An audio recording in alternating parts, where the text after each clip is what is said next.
கர்த்தருடைய நாமத்துக்கு ஸ்தோத்திரம். கடந்த நாட்களில் நம்முடைய ஆண்டவராகிய இயேசு கிறிஸ்து இந்த கல்வாரியிலே அவர் நியாயம் தீர்க்கப்பட்டார்.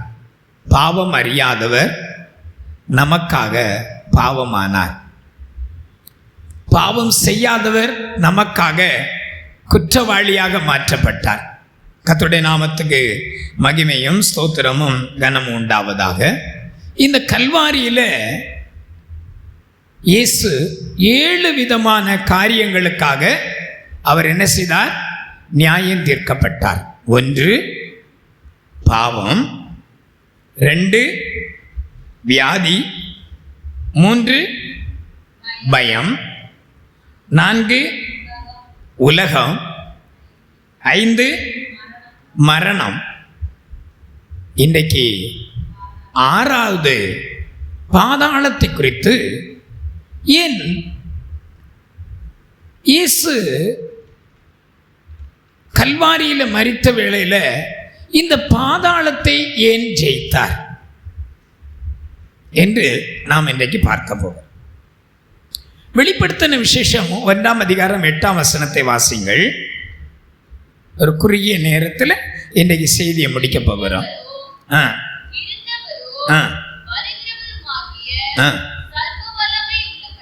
கர்த்தர் நான் அல்பாவும் ஒமேகாவும் ஆதியும் மரித்தேன், ஆனாலும் இதோ சதா காலங்களிலும் உயிரோடு இருக்கிறேன். நான் மரணத்திற்கும் பாதாளத்துக்கும் உரிய திறவுகோல்களை உடையவராயிருக்கிறேன். கர்த்தருடைய நாமத்துக்கு ஸ்தோத்திரம். மரித்தேன், ஆனாலும் இதோ சதா காலங்களிலும் உயிரோடு இருக்கிறேன். ஆமென். நான் மரணத்துக்கும் பாதாளத்துக்கும் உரிய திறவுகோல்களை. கர்த்தருடைய நாமத்துக்கு ஸ்தோத்திரம். நாம் கடந்த நாட்களில் மரணத்தை குறித்து படித்தோம். ஏன் இயேசு மரணத்தை ஏற்றுக்கொண்டார்? பிள்ளைகள் மாம்சத்தையும் இரத்தத்தையும் உடையவர்களாக இருக்க அவரும் அவர்களைப் போல மாம்சத்தையும் இரத்தத்தையும் உடையவரானார். மரணத்துக்கு அதிகாரியாகிய பிசாசானவனை தமது மரணத்தினாலே அழிக்கும்படிக்கு அப்படியானார் என்று எபிரேயர் 2:14-15 வாசிக்க கேட்டோம். கர்த்தருடைய நாமத்துக்கு ஸ்தோத்திரம். இன்றைக்கு இந்த வெளிப்படுத்தின விசேஷத்தில் வாசிக்கும் பொழுது இயேசு சொல்லுகிறார், நான் மரணத்துக்கு மட்டுமல்ல பாதாளத்துக்கும் உரிய திறவுகோல் உடையவராயிருக்கிறேன். பாதாளம் என்பது ஒரு வேதனைக்குரியதான இடம்.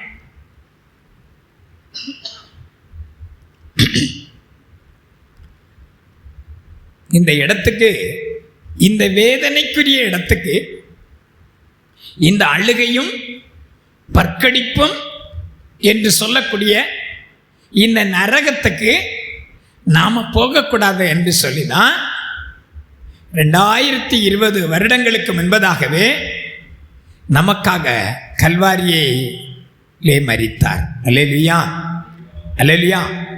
கர்த்தருடைய நாமத்துக்கு ஸ்தோத்திரம். பாதாளம் வேதனைக்கு உரியது.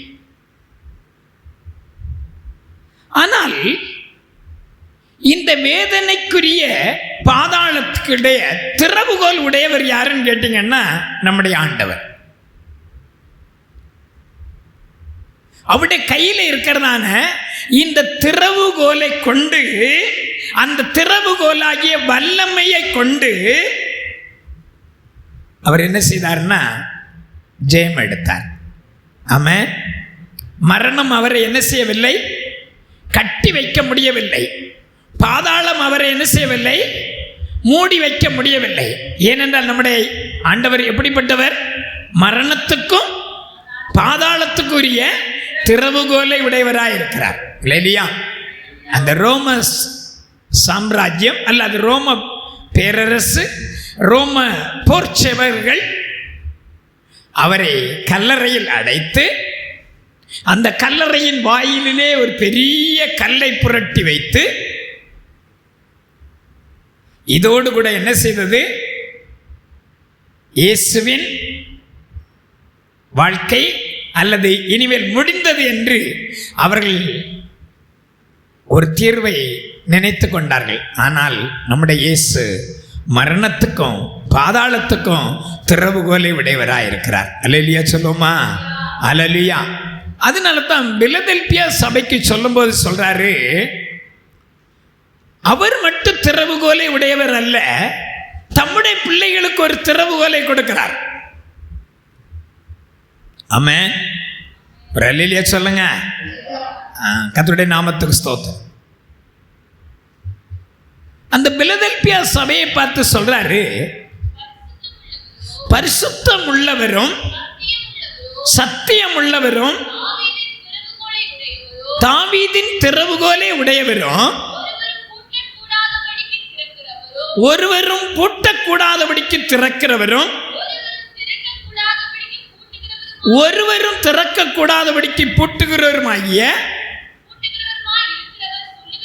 இருக்கிறவர் சொல்லுகிறதாவது, உன் கிரியைகளை அறிந்திருக்கிறேன், உனக்கு கொஞ்சம் பலன் இருந்தும் நீ என் நாமத்தை மறுதலியாமல் என் வசனத்தை கை கொண்டபடினாலே இதோ திறந்த வாசலை நான் உனக்கு முன்பாக வைத்திருக்கிறேன். ஒரு அல்லேலூயா சொல்லுங்களா?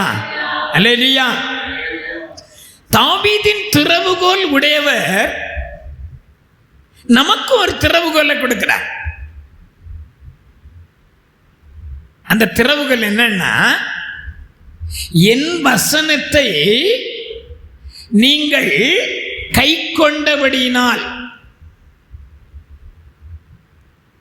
இயேசு பாதாளத்தை ஜெயித்தது போல நாமும் ஜெயம் எடுக்கும்படியாக தேவன் நம்மை மீட்டு கொண்டது மாத்திரமல்ல, நமக்கு ஒரு திறவுகோலை கொடுக்கிறார். அந்த திறவுகோல் எப்படி கிடைக்கிறது? என் வசனத்தை நீ கை கொண்டபடியினால். சும்மா வந்துட்டு போனபடினால் அல்ல. ஆகையால் என் வசனத்தை கேட்டு, இயேசு சொன்னார், என் வசனத்தை கேட்டு என்னை அனுப்பினவரை விசுவாசிக்கிறவனுக்கு நித்திய ஜீவன் உண்டுன்னு சொன்னார் ஒரு இடத்துல. இன்னொரு இடத்துல சொன்னாரு, என் வசனத்தை கேட்டு அதன்படி செய்கிறவன் எவனோ, ஆமென், செய்கிறவன் எவனோ அவனை கன்மலையின் மேல் தன் வீட்டை கட்டின ஒரு புத்தி உள்ள மனுஷனுக்கு நான் ஒப்பிடுவேன்.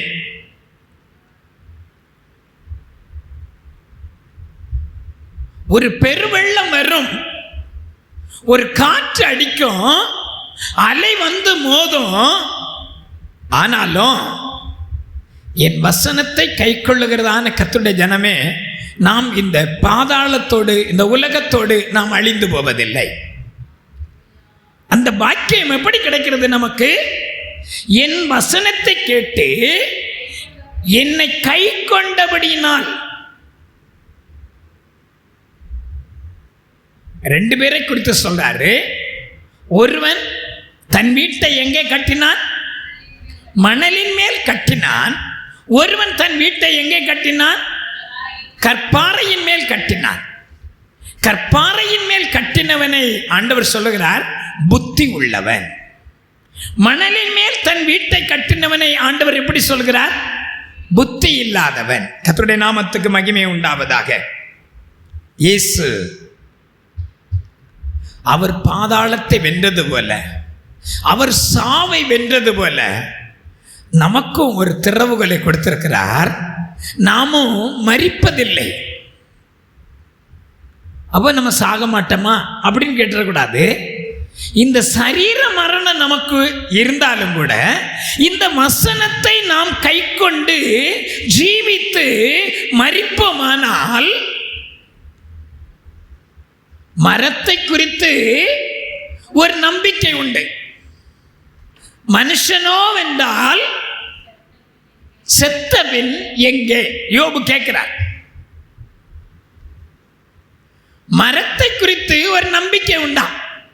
அதனுடைய அடிமரம் பூமியில இருந்தா என்றைக்கானாலும் என்ன செய்யுமா? அது துளிர் விட்டு வரும். ஆனா மனுப்புத்திரனோ என்றால் ஜீவித்து மரித்த பின்பு எங்கே? நான் சொல்லுவேன், கர்த்தருடைய வசனத்தை இந்த பூமியில ஆண்டவருடைய பிள்ளைகளாகி நாம் கேட்டு அதன்படி செய்கிற ஒரு மனுஷனாக இருந்தால் கர்த்தர் நம்மை புத்தி உள்ள மனுஷனாக ஒப்பிடுவார். நம்மை கண்மலையின் மேல் வீட்டை கட்டின ஒரு புத்தி உள்ள மனுஷனுக்கு நம்மை அவர் அப்படியே சரியாக பார்ப்பார். கர்த்தருடைய நாமத்துக்கு மகிமை உண்டாவதாக. இயேசு மரணத்தின் மீதும் பாதாளத்தின் மீதும் அதிகாரம் உள்ளவராயிருந்தார். அப்போ நீங்க கவனிங்க, இயேசுவுக்கு மட்டும்தான் அந்த அதிகாரமா? அவருடைய நாமத்தின் மேல் விசுவாசம் உள்ளவர்களாய் அவரை ஏற்றுக்கொண்டவர்கள் எத்தனை பேரோ அத்தனை பேரும் அவருடைய பிள்ளைகளாகும்படிக்கு அதிகாரம் கொடுத்திருக்கிறார். இந்த அதிகாரம் எப்படி வேலை செய்யும்?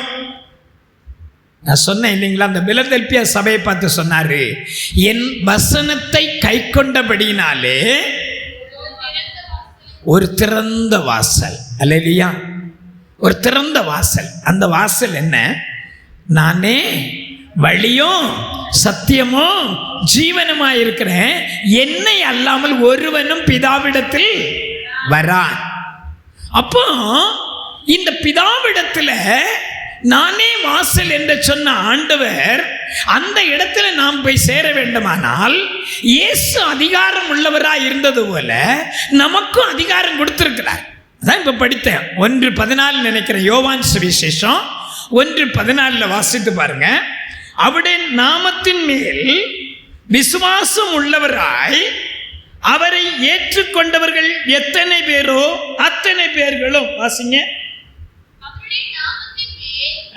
12ஆம் வசனம், அவருடைய நாமத்தின் மேல் விசுவாசம் உள்ளவர்களாய் அவரை ஏற்றுக்கொண்டவர்கள் எத்தனை பேர்களோ அத்தனை பேர்களும் தேவனுடைய பிள்ளைகளாகும்படிக்கு, அங்கே இந்த தேவனுடைய பிள்ளைகள் என்ற அதிகாரம் மாம்ச சித்தத்தினால் அல்ல, புருஷ சித்தத்தினால் அல்ல. இயேசுவை அவர் எனக்காக மரித்தார், எனக்காக என் பாவங்களை ஏற்றுக்கொண்டார், எனக்காக அவர் அடக்கம் பண்ணப்பட்டார், என்னுடைய குற்றத்துக்காக மரித்தார் என்று சொல்லி அவரை காலையில் சொன்னது போல விசுவாசத்தினால நாம் அறிக்கை செய்யும் பொழுது, அறிக்கை செய்து நம்முடைய பழைய மனுஷனை நாம் விட்டு விடும் பொழுது புதிய மனுஷனாகிய கிறிஸ்துவை நாம் தரித்துக் கொள்ளுகிறோம். நமக்கும் கூட அந்த வசனத்தை நாம் கை கொள்ளும் போது நமக்கு ஒரு திறவுகோல் கொடுக்கப்பட்டிருக்கிறது. அந்த திறவுகோலை உடையவர்களாக, அவரை ஏற்றுக்கொண்டவர்களாக, அந்த வசனத்தை கை கொண்டவர்களாக நாம் மரிக்கும் பொழுது மரிச்சிட்டோம். ஆனால் பாதாளம் மரணம் நம்மையும் வைக்கிறதில்லை. எப்போது எக்கால சத்தம் கேட்கும் அப்பொழுது மரித்தோர் முதலாவது எழுந்திருப்பார்கள். பின்பு உயிரோடு இருக்கிற நாமும் அவருக்கு எதிர்கொண்டு போக மேகங்கள் மேல் எதிர்கொண்டு மேகங்கள் அவரோடு கூட நாம் என்ன செய்வோம்? அரசாளுவோம். கர்த்தருடைய நாமத்துக்கு மகிமை உண்டாவதாக. பழைய ஏற்பாட்டு காலத்தில் கவனிங்க, ஏன் இந்த இயேசு இந்த பாதாளத்துக்கு போனார்?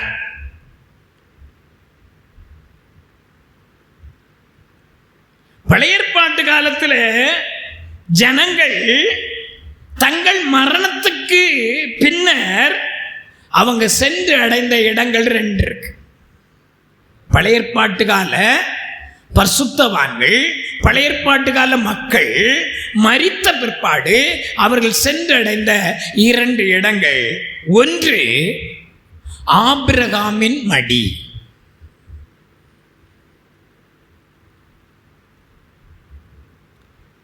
இந்த ஆபிரகாமின் மடிக்கு இன்னொரு பேர் என்னன்னு கேட்டீங்கன்னா இளைப்பாறும் இடம் என்று சொல்லப்பட்டிருக்கிறது.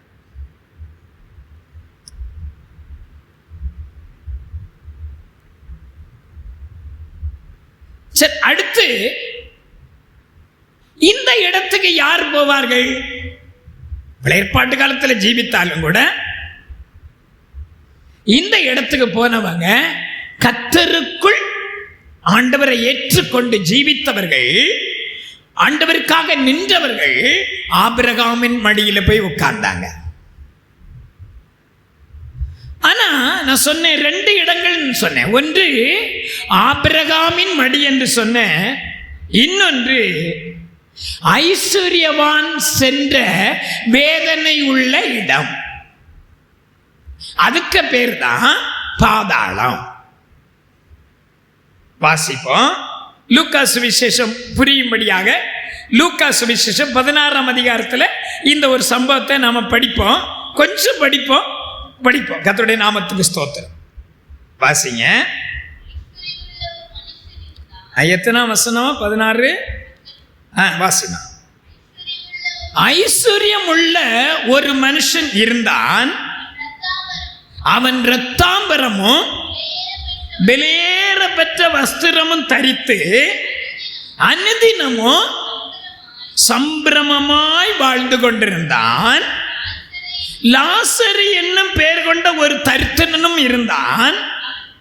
அவன் பருக்கள் நிறைந்தவனாய் அந்த ஐஸ்வர்யவானுடைய வாசல் அருகே கிடந்து அவனுடைய மேஜையிலிருந்து விழும் துணிக்கைகளாலே தன் பசி ஆற்ற ஆசையாய் இருந்தான். வாசிமா.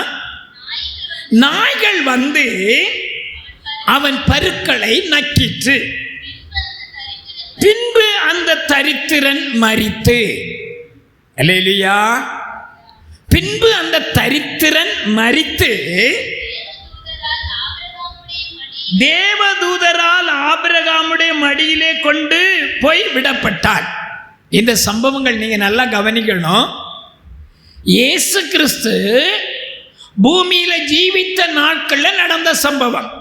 ஆனால் அவர் என்ன செய்யவில்லை? இன்னும் இயேசு கல்வாரியில் என்ன செய்யவில்லை? மரிக்கவில்லை. அப்போ பழைய ஏற்பாட்டு காலத்தில் ஜீவித்த பரிசுத்தவான்கள் ஆபிரகாம் மடியில போனாங்க. பழைய ஏற்பாட்டு காலத்தில் ஜீவித்த மற்ற மக்கள் இஷ்டம் போல இந்த ஐஸ்வர்யவானை போல நல்ல சம்பிரமமாய் சுகமாய் இந்த உலகத்தில் இப்போ வாழ்ற நம்ம சொந்தக்காரங்க இருக்கிறாங்க இல்லையா? நம்ம சொந்தக்காரங்க இருக்கிற அவங்கள்ட்ட போய் சொல்லி பாருங்க, பாதாளம் இருக்கு, பரலோகம் இருக்கு, நீ இன்னும் லூஸ் டாக்கிங்கா 2 வார்த்தைகளை பேசி நம்மளை என்ன செய்வாங்க? பைத்தியம். இந்த காலத்தில் இப்படி ஒரு பைத்தியம் என்று சொல்லி அவர்கள் ஏற்றுக்கொள்ள மாட்டாங்க. அன்று நோவா காலத்தில் மழை இல்லை. ஆனா ஆண்டவர் என்ன சொன்னார்? நோவாவிடத்தில் மழை பெய்யும், 40 நாள் மழை பெய்யும், நான் இந்த தேசத்தை என்ன செய்ய போறேன்? நிக்கிரகம் பண்ண போறேன், ஜலத்தினால் அழிக்க போறேன்.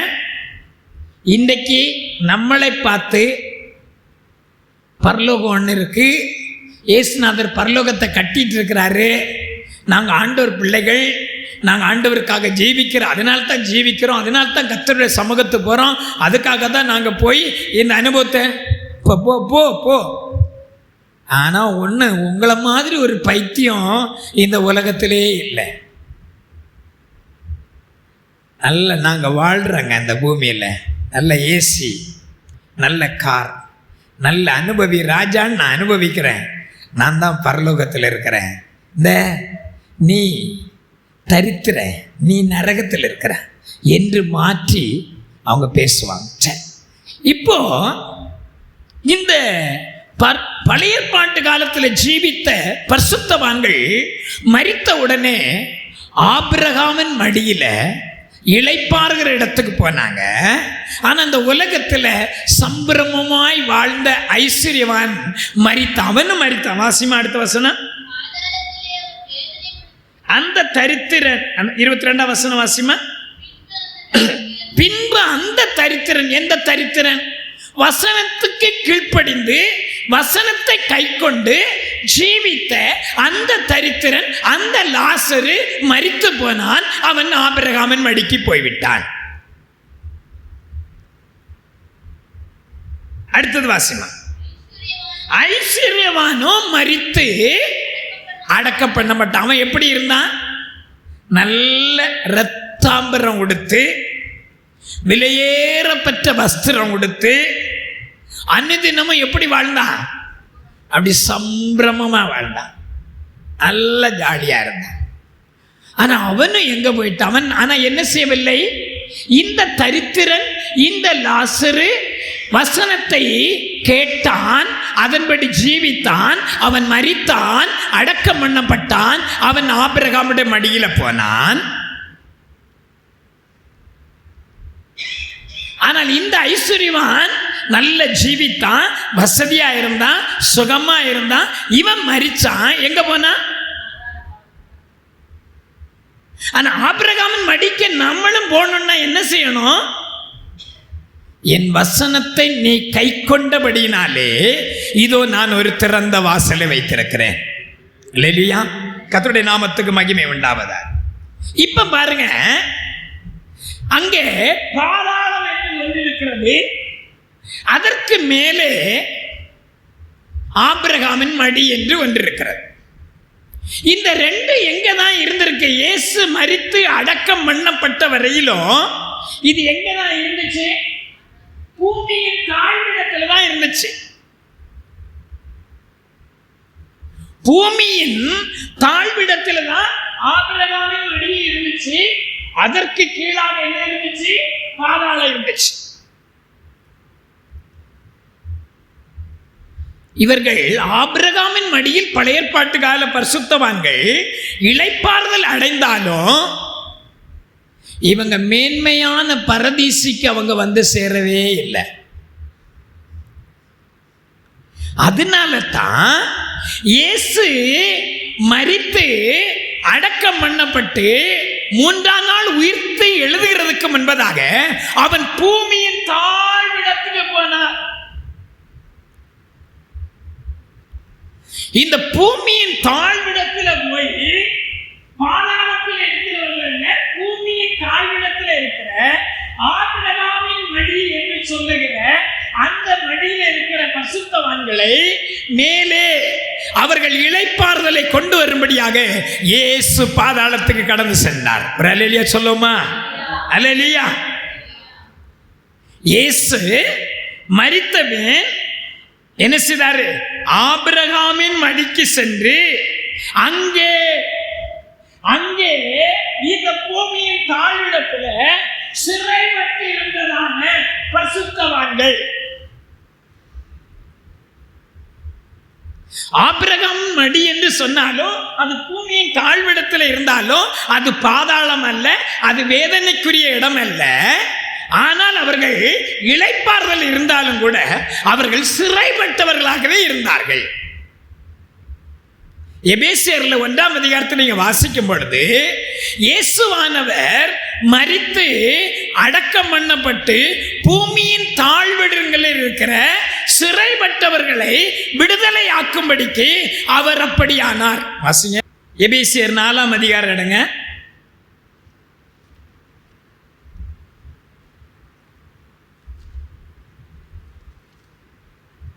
4ஆம் அதிகாரம் 8 முதல் 10 வரை வசனங்கள் வாசிங்க. ஆதலால், நல்ல கவனிங்க, ஆதலால் அவர் உன்னதத்திற்கு ஏறி சிறைப்பட்டவர்களை சிறையாக்கி மனுஷர்களுக்கு வரங்களை அளித்தார் என்று சொல்லி இருக்கிறார்.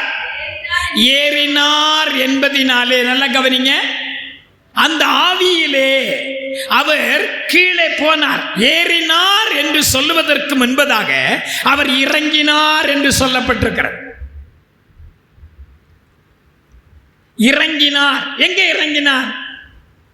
அந்த பூமியின் தாழ்விடங்களில அந்த ஆபிரகாமுடைய மடியில இருந்ததான அந்த ரெஸ்ட் ஹவுஸ்ல இளைப்பாறுதல் இடத்தில் இருந்த அவர்களை விடுதலையாக்கும்படியாக அவர் ஏறினார் என்று சொல்வதற்கு முன்பதாக அவர் இறங்கினார். வாசிங்க மறுபடியும். அவர் உன்னதத்திற்கு ஏறி சிறைப்பட்டவர்களை சிறையாக்கி ஏறினார் என்பதினாலே, அதற்கு முன்னே நல்ல கவனிங்க, வசனத்தில் இருக்கு, குழம்ப வேண்டாம். ஏறினார் என்பதன எல்லா வானங்களுக்கு மேலாக அவர் ஏறினார், உயர்த்தப்பட்டார் என்பதற்கு முன்பதாக அவர் இறங்கினார். பூமியின் தாழ்விடங்களில் இறங்கினார் என்று விளங்குகிறது அல்லவா? இறங்கினவரே எல்லாவற்றையும் நிரப்பத்தக்கதாக எல்லா வானங்களுக்கு மேலாக உன்னதத்துக்கு ஏறினவருமாயிருக்கிறார். ஒரு அல்லேலூயா சொல்லுமா? அல்லேலூயா.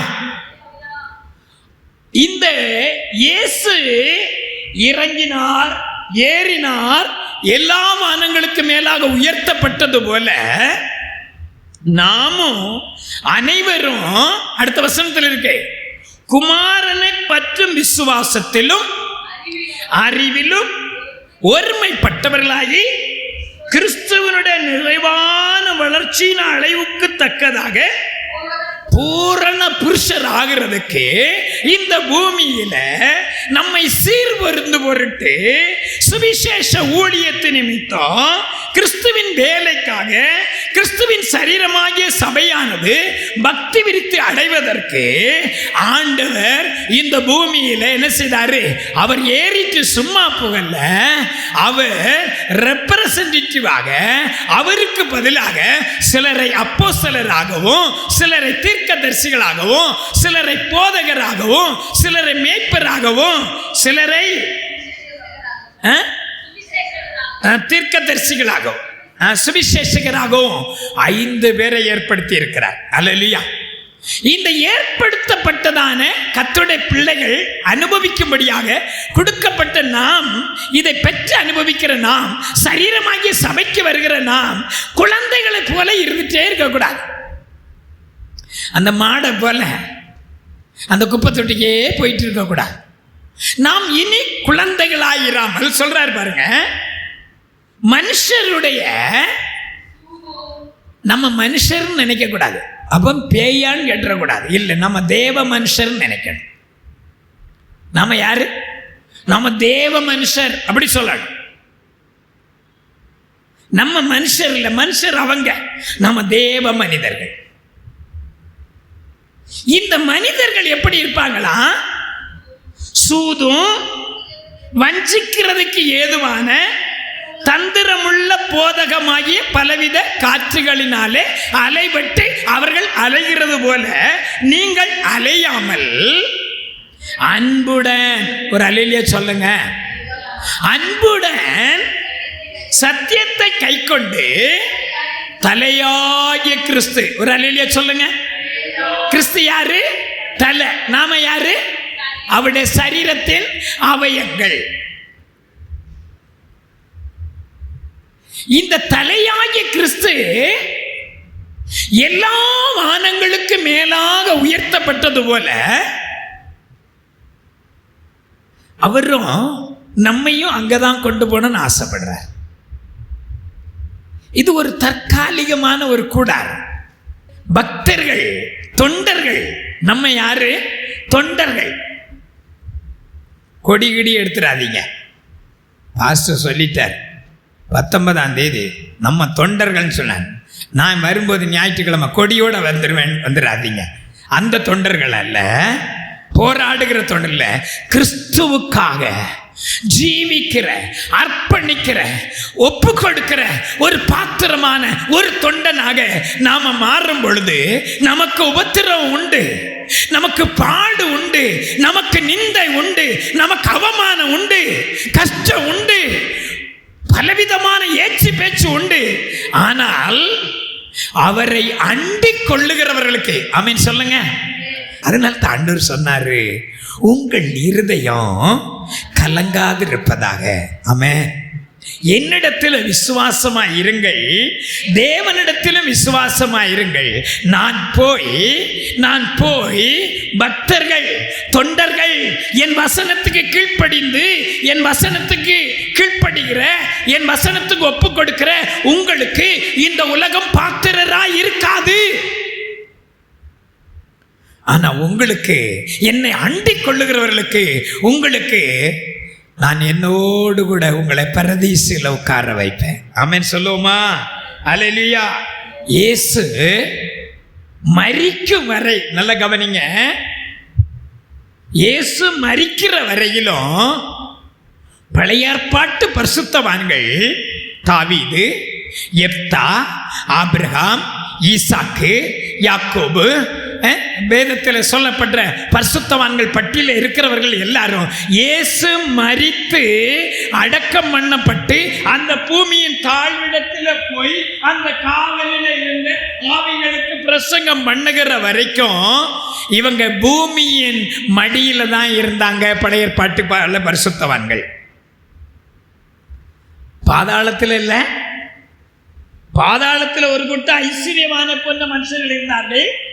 லாசரு போன்ற ஆபிரகாமின் மடியில் இளைப்பாறுகிற இடம். ஆபிரகாமின் மடி என்று சொன்னால் அதற்கு பேர் இளைப்பாறுதல். அதனால்தான் ஏசாயா 57 அதிகாரத்தில் வாசிக்கும் பொழுது எழுதப்பட்டிருக்கிறது, நேர்மையாய் நடந்தவர்கள் தங்கள் படுக்கைகளிலே இளைப்பாறுகிறார்கள். அல்லேலூயா சொல்லுங்க, அல்லேலூயா. நேர்மையாய் நடந்த இந்த பழைய ஏற்பாட்டு கால பரிசுத்தவான்கள் நேர்மையாய் நடந்தவர்கள் ஆபிரகாமின் மடியில் இளைப்பாறினார்கள்.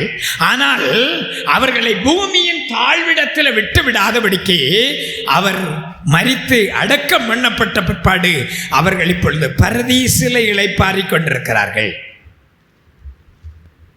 அதனால தான் அந்த சிலுவையில தொங்கிக் கொண்டிருந்த அந்த கள்வனுக்கு சொன்னாரு, ஆமென், பரதேசி எப்ப உண்டானது? சோத்திரம். இயேசு மரித்து அடக்கம் பண்ணப்பட்டு உயிர் தெழுகிறதுக்கு முன்பதாகவே இந்த வேலையெல்லாமே செய்துட்டு வந்துட்டாரு. அதனால தான் அந்த கள்ளன் சொன்னா, இவரோ தகாதது ஒன்றையும் செய்யவில்லையே, நாமோ நியாயப்படி தண்டிக்கப்படுகிறோம், இவரோ தகாதது ஒன்று செய்யவில்லையே என்று சொல்லி தன் அவல நிலையை உணர்ந்து மனம் திரும்பினான். என்ன செய்தான்? மனம் திரும்பினான். அந்த இளைய குமாரனும் மனம் திரும்பினான். மனம் திரும்பினதுனால தான் அவன் சொன்னா, தகப்பனே, பரத்துக்கும் உமக்கும் விரோதமாக நான் பாவம் செய்தேன். நான் யார் இல்லை, உம்முடைய குமாரன் என்று சொல்லப்படுவதற்கு அருகதை இல்லை. ஆனா அவனுடைய வார்த்தைகள் தகப்பனை என்ன செய்துச்சு? அப்படி நிலைகுலைய செய்தது. ஓடி வந்தார், கட்டி பிடித்தார், அரவணைத்தார், முத்தம் கொடுத்தார், வஸ்திரங்களை மாற்றினார், பாதரட்சையை கழட்டினார், புது பாதரட்சை, கைகளில் மோதிரத்தை அணிந்தார், விருந்து ஆயத்தப்படுத்தினார். ஆமென். நம்முடைய இயேசு நமக்காக ஒரு விருந்து சாலையை ஆயத்தப்படுத்தி கொண்டே இருக்கிறார். அல்லேலூயா சொல்லுவோமா? அல்லேலூயா, அல்லேலூயா. இயேசுவின் கல்வாரி மரணத்துக்கு பின்பு பழைய பாட்டு கால பரிசுத்தவான்கள் பூமியின் தாழ்விடங்களிலே இல்லை. ஆனால் கிறிஸ்துவுக்குள் மரிக்காதவர்கள், பழைய ஏற்பாட்டு பரிசுத்தவான்கள், கர்த்தரை ஏற்றுக்கொள்ளாத பழைய ஏற்பாட்டு கால மனுஷர்களும் ஐஸ்வர்யவானை போல எங்கதான் இருக்கிறாங்க? இன்னும் பாதாளத்தில் தான் இருக்கிறாங்க. பிறகு அதுக்கு என்னைக்கு ரெமடி வரும், அதுக்கு என்னைக்கு விடுதலைன்ட்டு அடுத்து நான் சபை எழுத்துக்கொள்ளப்படுதல் என்கிற ஒரு பகுதி இருக்கு, அதை உங்களுக்கு கொடுக்கும் பொழுது உங்களோட பேசுகிறேன். கர்த்தருடைய நாமத்துக்கு மகிமை உண்டாவதாக. கிறிஸ்துவின் இரத்தத்தினால கிரயத்துக்கு கொள்ளப்பட்ட தேவ ஜனமே, உண்மையில பாதாளத்துக்கு அதிகாரம் இல்லை.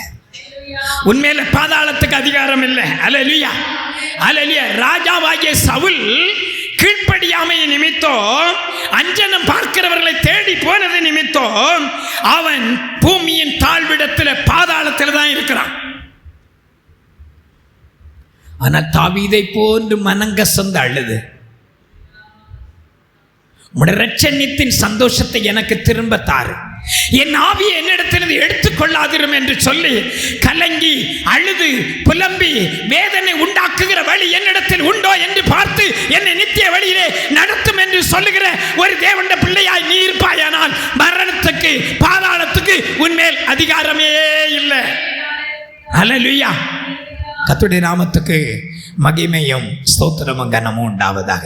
அருமை தேவச்சனமே, நாம் ஒரு பரிசுத்தமுள்ள ஜீவியை செய்வோம். முடிக்க போறேன். ஒரு பரிசுத்தமுள்ள ஒரு ஜீவியை செய்ய பிரயாசப்படுவோம்.